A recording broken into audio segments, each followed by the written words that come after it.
Missä tilanteessa yrityksen ei kannata palkata vuokrajohtajaa? Kävin tästä taannoin erittäin mielenkiintoisen keskustelun erään toimitusjohtajan kanssa, joka sanoi, että vuokratyömies maksaa 2-3 kertaa sen, minkä vakituinen, ja sitten lopulta hän kuitenkin vie salaisuudet mukanaan. Ja totesinkin heille, että jos he ovat rakentaneet esimerkiksi suunnittelunsa niin, että se on heille kilpailuedun lähde, niin en ehkä itsekään siellä käyttäisi väliaikaistyövoimaa.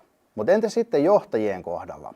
Koska eikö niin, ei se johtajankaan palkkaaminen aivan ongelmatonta ole, kun huomioidaan sivukulut, huomattavasti korkeampi kuukausipalkka ja sitten jos tulee tehtyä virherekrytointi, niin siinä voi olla vaikea ja kallis ongelma jopa yrityskulttuurin näkökulmasta ratkaistavaksi.